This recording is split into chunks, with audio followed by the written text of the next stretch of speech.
दोस्तों आप देख रहे हो इस तरीके का इंटरफेस आएगा मोबाइल की स्क्रीन पर क्रोम में जाकर। क्रोम में आप ओपन करेंगे, जब आप क्रोपन एप्लीकेशन को ओपन करेंगे तो वहाँ पर आपने गूगल को सर्च करना है। गूगल में जब सर्च करेंगे तो आपको जो मैंने ये लिंक दिया है इस लिंक को डालना है। यहाँ पर डालते ही आपको रजिस्ट्रेशन खुल जाएगा। रजिस्ट्रेशन पर क्लिक करेंगे। यहाँ पर क्लिक करने के बाद आप देख सकते हैं पूरा डैशबोर्ड।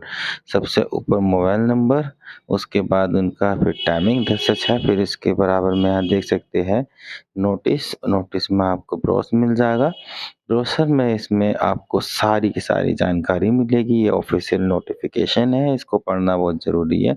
ये 43 पेज का है, आप इसको ध्यानपूर्वक पढ़ें। अपने योग्यता के अनुसार इसमें हर एक बात बताई गई है, जैसे कि किस कैटेगरी की कितनी वैकेंसी है, फॉर्म की लास्ट डेट कब है, फॉर्म में स्टार्ट कब से है, और फॉर्म में कितने वर्ष तक के लोग उम्मीदवार कितने वर्ष के कर सकते हैं आवेदन, और साथ ही इसमें कैटेगरी या एडमिट कार्ड सब कुछ एक्स वाई जेड सब लिखा है इसमें, और एग्ज़ाम का पैटर्न भी बताया गया है। तो इस नोटिफिकेशन को आप बहुत अच्छे से पढ़िए। इसमें प्रमाण पत्र की ज़रूरतें नहीं है।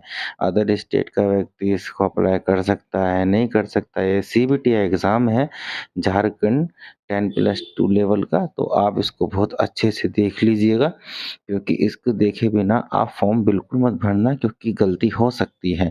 इसमें हर एक बात बताई गई है, पेपर किस तरीके से देना है, कौन-कौन से क्वेश्चन पूछे जाएंगे, और किस-किस खंड से कितना है इसमें आपके लिए क्वेश्चन आ सकता है। इसमें सब बता रखा है कि इसमें प्रारंभिक परीक्षा के लिए कितनी परसेंटेज चाहिए होती है पास होने के लिए, और इसमें किस विषय में कितना योगदान है।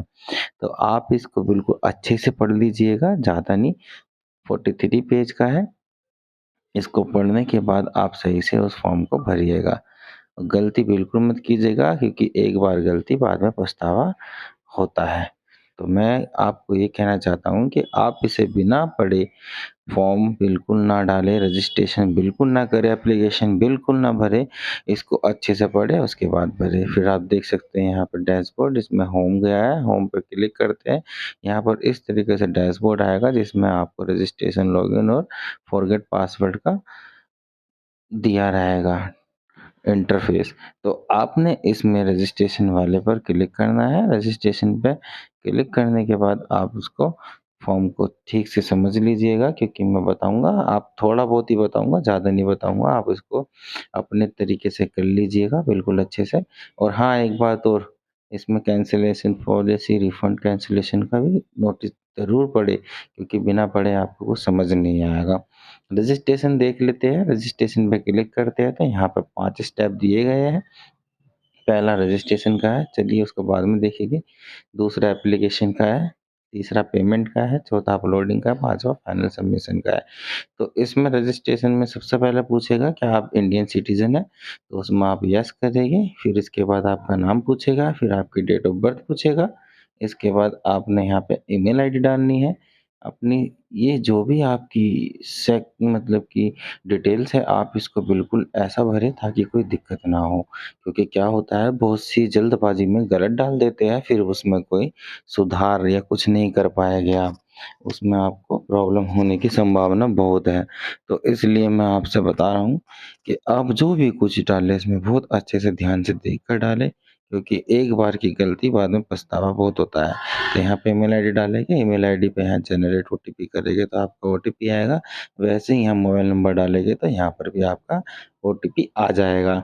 जब आपका ओटीपी आएगा तो यहाँ आप ओटीपी भर सकते हैं। उसके बाद यहाँ नीचे कैप्चर कोड है, तो कैप्चर कोड को आप डालेंगे। कैप्चर कोड डालने के बाद सबमिट रजिस्ट्रेशन फॉर्म करेंगे तो आपका ये फॉर्म सबमिशन हो जाएगा। कैंडिडेट का सबमिशन होने के बाद इसमें आप फिर जो है अपना दोबारा इसकी आगे की प्रक्रिया होगी। आगे की प्रक्रिया में आपने इसमें एप्लीकेशन भरनी है। एप्लीकेशन जो भरेगी, एप्लीकेशन में आपने डिटेल डालनी है अपनी। फिर दोबारा इसमें फिर आपकी पेमेंट होती है। पेमेंट के बाद आपकी अपलोडिंग होती है फ़ोटो सिग्नेचर की। फिर उसके बाद लास्ट सबमिशन यानी कंप्लीटेड होता है। तो इस यही इसमें 5 चरण हैं, इन पाँचों चरण को बहुत अच्छे से ध्यान से भरिएगा। कोई भी गलती करोगे तो इसमें आपका ही नुकसान है। मेरा बताने का काम था, मैंने बताया। मैं चाहता हूँ कि सबसे ज़्यादा लोगों के पास ये जानकारी जाए, क्योंकि पढ़ने वाले बच्चों को नहीं पता रहता। चलिए आगे मैं बताता हूँ। नमस्कार दोस्तों, स्वागत है आपका विनय 61 में। अगर आपने 12वीं पास कर ली है और सरकारी नौकरी की तलाश में है, तो आज की खबर आपके लिए बहुत महत्वपूर्ण है। जेएसएससी ने 10+2 इंटर लेवल JILCCE रिक्रूटमेंट 2026 का नोटिफिकेशन जारी कर दिया है। इस भर्ती में 326 पदों पर भर्ती मांगे गए हैं। इस वीडियो में मैं आपको बताऊंगा कौन कौन आवेदन कर सकता है, फॉर्म कब से कब भरना है, आवेदन शुल्क कितना है, आयु सीमा क्या है, चयन प्रक्रिया क्या होगी, और सबसे जरूरी, फॉर्म भरने से पहले किन बातों का ध्यान रखना चाहिए ताकि आपका आवेदन रिजेक्ट न हो। इसलिए वीडियो को अंत तक जरूर देखिए। और अगर आप सरकारी नौकरी की तैयारी करते हैं तो चैनल को सब्सक्राइब करके बेल आइकन जरूर दबाएं ताकि हर नई भर्ती की जानकारी सबसे पहले आपको मिले। चलिए शुरू करते हैं। नमस्कार दोस्तों, आप देख रहे हैं विनय 61। आज हम बात करेंगे JSSC 10+2 inter level JILCCE recruitment 2026 की, जिसका इंतजार लाखों अभ्यर्थी कर रहे थे। सबसे पहले बात करते हैं महत्वपूर्ण तिथियों की। ऑनलाइन आवेदन 5 अगस्त 2026 से शुरू हो चुके हैं और आवेदन करने की अंतिम तारीख 4 सितंबर 2026 है। आवेदन शुल्क जमा करने की अंतिम तिथि 5 सितंबर 2026 रखी गई है। यदि आवेदन में कोई गलती हो जाती है तो 6 से 8 सितंबर तक सुधार का मौका मिलेगा। परीक्षा की तिथि बाद में घोषित की जाएगी। अब बात करते हैं कुल पदों की। इस भर्ती के माध्यम से 326 पदों पर नियुक्ति की जाएगी। शैक्षणिक योग्यता की बात करें तो उम्मीदवार का किसी मान्यता प्राप्त बोर्ड से 12वीं इंटरमीडिएट पास होना आवश्यक है। अब जानते हैं आयु सीमा। न्यूनतम आयु 18 वर्ष रखी गई है, जबकि अधिकतम आयु श्रेणी के अनुसार 35 से 40 वर्ष तक है। आरक्षित वर्गों के अनुसार उम्मीदवार को नियम अनुसार आयु में छूट भी मिलेगी। अब बात करते हैं आवेदन शुल्क की। सामान्य EBC, VC और EWS वर्ग के उम्मीदवार के लिए आवेदन शुल्क 100 रुपये है, जबकि झारखंड के SC और ST वर्ग के उम्मीदवार के लिए आवेदन शुल्क 50 रुपये रखा गया है। भुगतान ऑनलाइन माध्यम से किया जाएगा।